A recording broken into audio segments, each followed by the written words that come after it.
I've always been primarily attracted to women.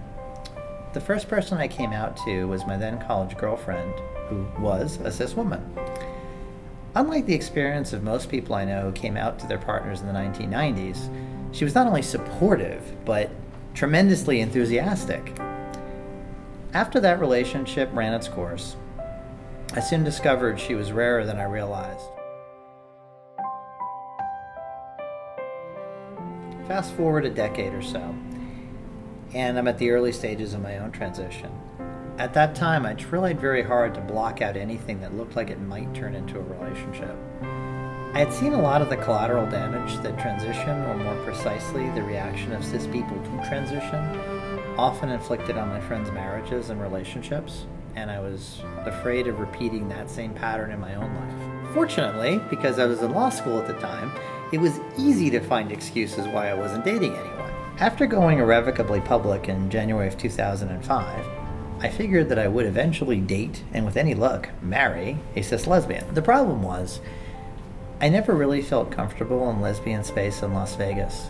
It's not that anyone was actively obnoxious or actively transphobic to me, it just didn't feel like a space in which I belonged. Part of my rationale for moving to San Francisco in 2009, which I haven't really discussed with many people up until now, was my own belief that if I was likely to find someone to be in a relationship with, it would be here. Even so, I didn't really believe anyone could or would love me until after I had GRS, because if I was so uncomfortable with my body, how could anyone possibly like it? In retrospect, the logical resolution of this would have been to date another trans woman at the same point in her arc. But at the time, I didn't see it that way. I think that was due to a lot of my own internalized transphobia back then, which gave rise to a pernicious and false idea that the ideal to which I should be shooting toward is emulate a cis woman and date a cis woman and move on that track.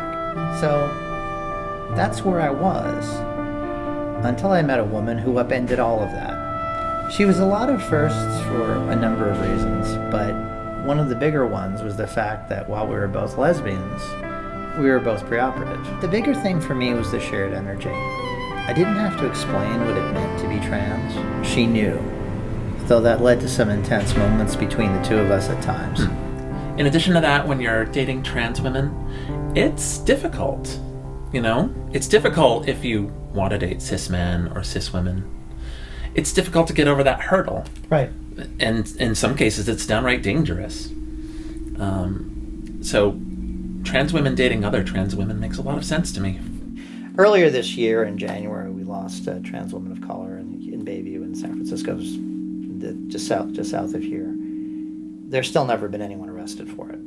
And so there was a big vigil over by City Hall that was pretty emotional and pretty powerful.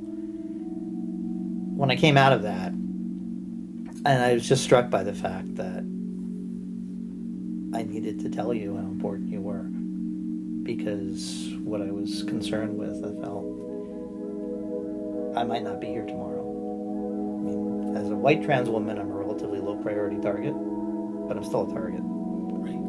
And Taja probably had people in her life that meant as much to her as you do to me, and as you did to me, and she thought she had the time, and then she didn't. But I don't think I would have done that if you had been a cis woman, in a strange way. For some reason, in retrospect, thinking about it, it was more important to tell you that because you're trans. And I'm not really sure why, and I'm just kind of coming to that realization now as we're talking about this. It's interesting because in many ways, just doing my job as a criminal defense attorney is the most public form of activism that I have as a trans person. Part of that is because sometimes my practice calls upon me to defend trans clients. When I started working as a lawyer in Las Vegas, about 20 to 30% of my practice were trans clients.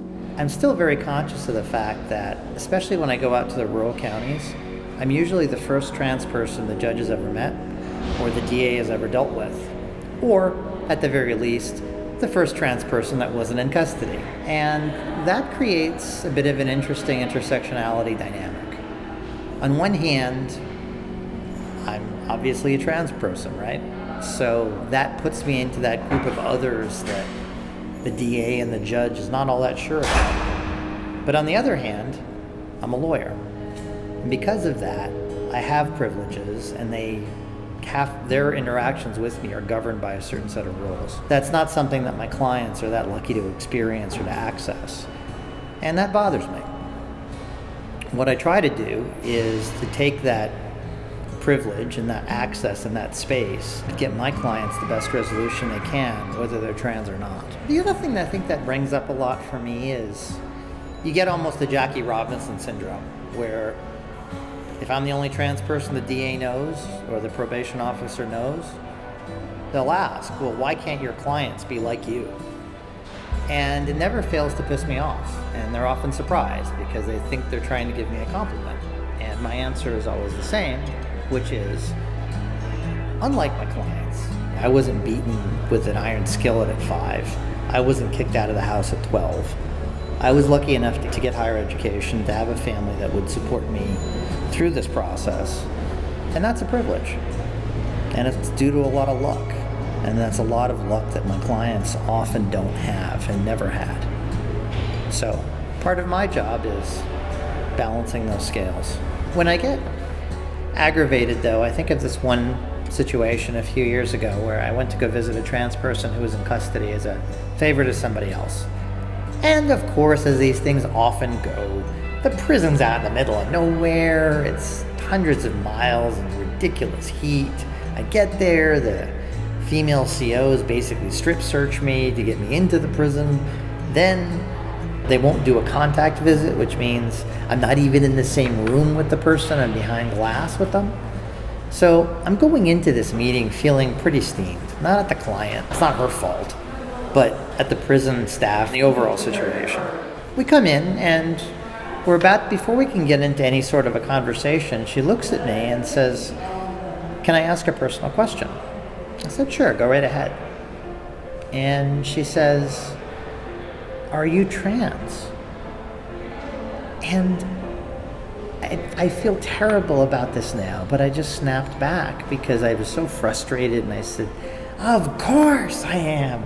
Why the hell do you think I'm here? Because you're trans. I'm trans. This third trans person asked me to be here. This is why I'm checking up on you."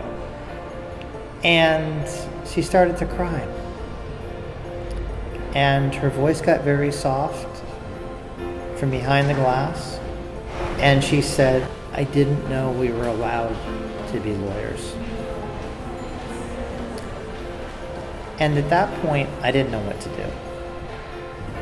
So I did what I've seen in about every prison movie since the year 3, which is putting my hand up on the glass. And she touched on her end. And in retrospect, at the end of my career, if I accomplish anything, I want to help bring about a world where nobody ever says that.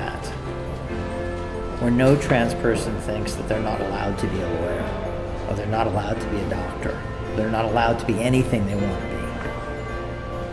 Because if we can change that mindset and change the oppression that underlies that mindset, then we will be the masters of the system, not the victims of it.